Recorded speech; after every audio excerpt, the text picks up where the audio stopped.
जब कांग्रेसी हंसा करते थे कि कम से कम अर्थी उठाने के लिए 4 लोग चाहिए, लेकिन आप तो 2 ही लोग तो अर्थी उठाने लायक तो लाते। उसके बाद 6 अप्रैल 1980 को बम्बई के अंदर हमारे भारतीय जनता पार्टी का स्थापना हुई, कमल के फूल का निशान लगाया और जनता पार्टी के तो मोरारजी देसाई प्रधानमंत्री भी बने थे। जनसंघ की स्थापना जब दीपक का निशान होता था, पार्टी का स्थापना दिवस मना रहा है। जिस तरीके से हम जन्मदिन मनाते हैं, चाहे बच्चे का मनाए, चाहे खुद का मनाए या परिवार के किसी सदस्य का मनाए, उसी तरीके से आज के दिन 6 अप्रैल 1980 को भारतीय जनता पार्टी का जन्म हुआ था। और भारतीय जनता पार्टी के जन्म के दिन पर, यानी उसके स्थापना के दिन पर, इस भारतीय जनता पार्टी नाम और कमल का निशान 6 अप्रैल 1980 को इस देश को मिला था। इसलिए आज भारतीय जनता पार्टी में विश्वास रखने वाले प्रत्येक कार्यकर्ता के लिए राजनीतिक रूप से सबसे बड़ा दिन है 6 अप्रैल। इसलिए आज हम इसका स्थापना दिवस बिहाड़ा मंडल में नंगलिया गुजरवास की इस पवित्र भूमि में मना रहे हैं। उन्हें एक बार इस स्थापना दिवस पर भारतीय जनता पार्टी के सभी कार्यकर्ताओं को मैं बधाई और शुभकामना देना चाहता हूं।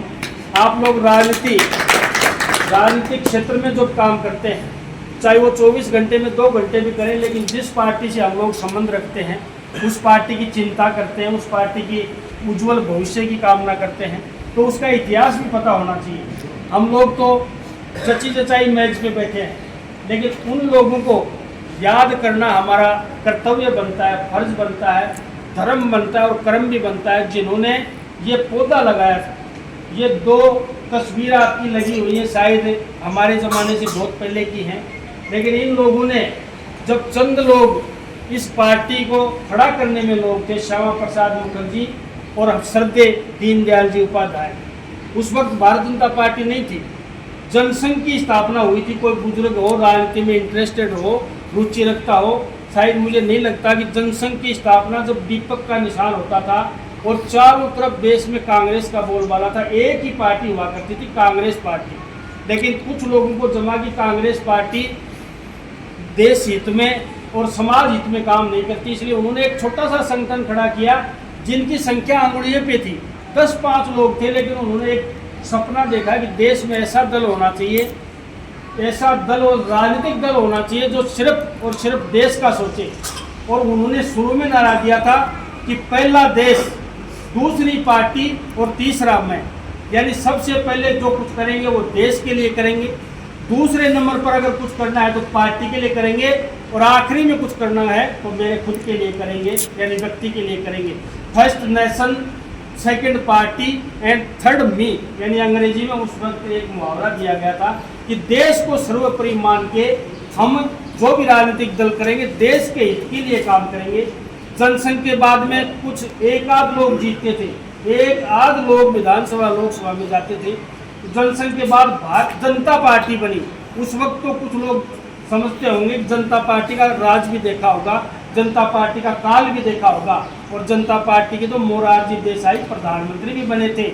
इमरजेंसी के बाद, यानी आप स्पष्ट भाषा में समझो तो वो एक नसबंदी का काल आया था 75 से 77 तक इमरजेंसी लगी थी। उसके बाद कांग्रेस को उठा के और देश की जनता ने कांग्रेस को हटा करके जनता पार्टी को शासन दिया था और मोरारजी देसाई प्रधानमंत्री बने थे।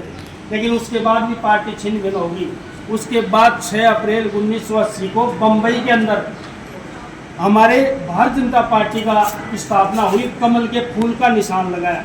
उस वक्त कमल के फूल का निशान लगाया। कमल के पीछे ये उद्देश्य था कि कमल हमेशा कीचड़ में खिलता है, यानी गरीबी में खिलता है, इसलिए गरीबों की पार्टी के रूप में भारतीय जनता पार्टी का उदय हुआ। और भारतीय जनता पार्टी का उदय हुआ तो एक कालखंड ऐसा भी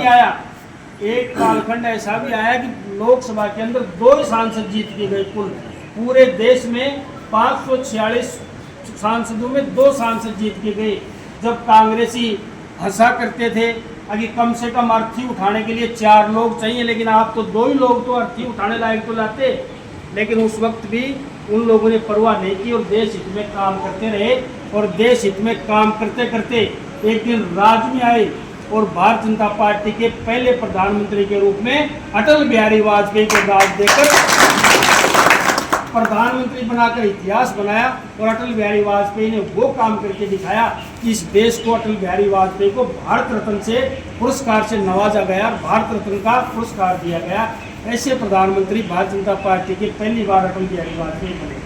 आज तो आप देख सकते हो सारे देश में भारतीय जनता पार्टी है और नरेंद्र मोदी तीसरी बार प्रधानमंत्री बन रहे हैं। कांग्रेस का पत्ता साफ है, क्योंकि ये सिर्फ और सिर्फ नीतियों के कारण है। जिसकी नीति और नीयत दोनों खराब होगी, लास्ट में आखिरी में वो डूबेगा, निश्चित रूप से डूबेगा। देश हित में जो काम नहीं करेगा वो डूबेगा, क्षेत्र हित में काम नहीं करेगा वो डूबेगा। निश्चित रूप से आप कहता हूँ, राजनीति में आप लोगों को अगर कोई उदय करना है, राजनीति में कोई निष्पक्ष काम करना है, तो लोगों के पक्ष में काम करो, जनता के हित में काम करोगे, वही नेता चलेगा, वही नेता आगे जाके सक्सेस होगा, ऐसा मेरा मानना है। और आज भारतीय जनता पार्टी देश की नहीं, राज्य की नहीं, दुनिया की, इस पूरे सृष्टि की सबसे बड़ी अगर कोई पार्टी है तो वो भारतीय जनता पार्टी है। ये इतिहास, आज देश के अंदर भारतीय जनता पार्टी के 13 करोड़ सदस्य हैं। 13 करोड़ सदस्य आज मायने रखते हैं। 13 करोड़ तो इनके कार्यकर्ता हैं, उसके पास जनता कितनी होगी ये आप लोग देख सकते हैं।